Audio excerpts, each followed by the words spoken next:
Technology has been a game changer for people with physical disabilities, how they get around, how independently, and where. The new gadgets and vehicles often use electric motors, and that's an issue in the deep Adirondacks where motors are often prohibited. So something has to give, accessibility or wilderness. The Adirondacks wrestle with accessibility on today's story of the day.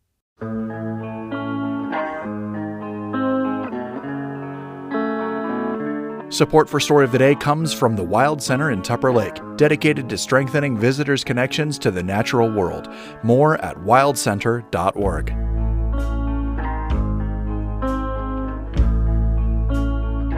Hey, I'm David Sommerstein. It's Monday, February 9th. First up, Governor Kathy Hochul is kicking off her campaign for governor with the resounding nomination from the State Democratic Committee at its convention in Syracuse over the weekend.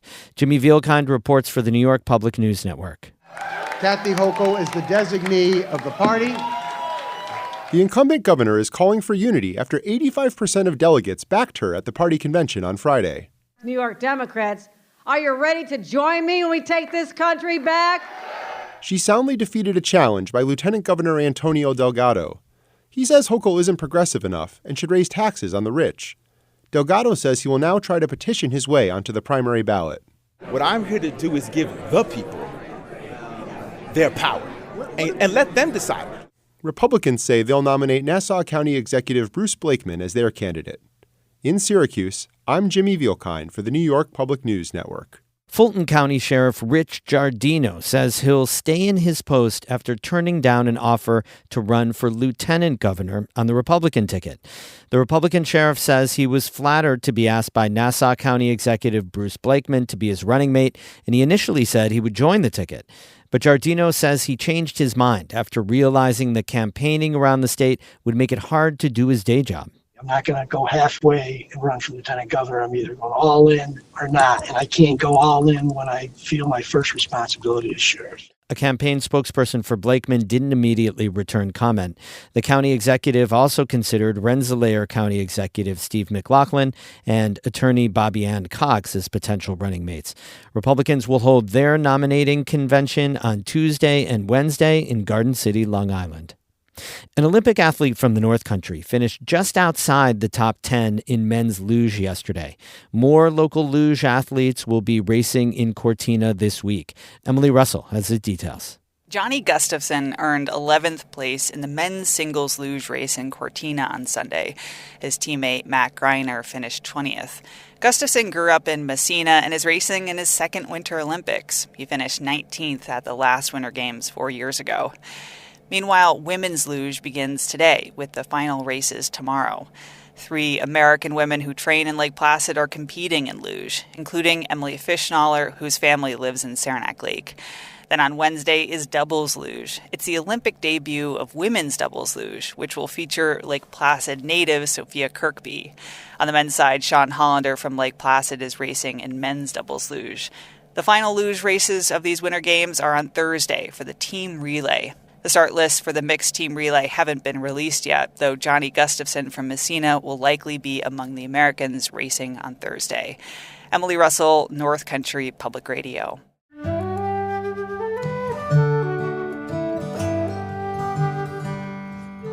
More Adirondack wilderness could soon be accessible to people with disabilities. State environmental officials are proposing a new policy that could allow more personal motorized vehicles on trails. Think wheelchairs, but also scooters and golf carts. But environmentalists are concerned those vehicles conflict with places that are considered wilderness and motor-free. As David Escobar reports, questions remain about how the new policy would play out in practice. For more than a century, the words "forever wild" have shaped how land is managed in the Adirondack Park. The words are baked into the state constitution, and they've helped preserve roughly 2.6 million acres of forest preserve land from development. But recently, there's been a newer question about who can access those pristine public lands. The debate centers on disability access and how state agencies balance conservation goals with growing calls to make the Adirondacks accessible to people of all abilities. This is a civil rights issue, and it's a very important thing for many people. And it requires us to make our programs as a public entity accessible to all. That's DEC Catskill Park Coordinator McCrae Burnham speaking at the Adirondack Park Agency's January board meeting.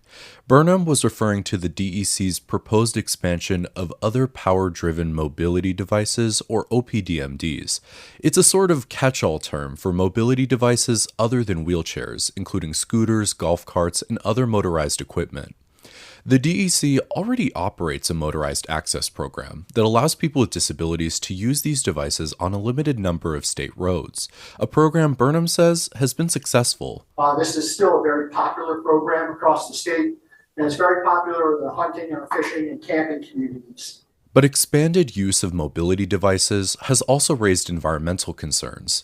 Last year, the APA discussed defining OPDMDs broadly, more like regular wheelchairs, and therefore potentially allowed into wilderness areas, where other motorized vehicles aren't allowed. But that new language raised alarm bells for Claudia Bramer, who leads the nonprofit environmental group Protect the Adirondacks. It looked like those changes were going to be very broadly applied, especially if DEC did not have a policy that kind of explained what kinds of OPDMDs would be allowed where. Basically, environmentalists worried the change could have effectively given OPDMD users the same access as people who use wheelchairs in some of the Adirondacks' most protected wilderness areas. Under federal disability law, wheelchair users are allowed to go anywhere pedestrians can go. That debate forced the state to go back to the drawing board. The new DEC policy creates 7 categories of mobility devices, ranging from battery-powered wheelchairs to larger motor vehicles, with limits on size, speed, and noise. That structure is important to disability advocates like Nick Friedman, Executive Director of Accessible Adirondack Tourism. The rigid classification system, I would say its rigidity is a strength, actually, because otherwise you have nothing upon which to base a decision about whether that particular OPDMD is suitable for a particular specific trail. Friedman also serves on the joint DEC-APA Accessibility Advisory Committee. He says the proposal gives users clearer guidance by spelling out which types of mobility devices are allowed on which trails. Beyond that, the policy allows DEC staff to review certain devices on a case-by-case basis and to classify new mobility devices that emerge over time. But the proposal also includes a list of places the DEC says are incompatible with OPDMDs. It's that part that worries Friedman. It doesn't adequately specify how DEC is going to conduct the required location-specific, device-specific assessments in practice. Friedman worries the list relies too heavily on state land classifications rather than the actual conditions of individual trails.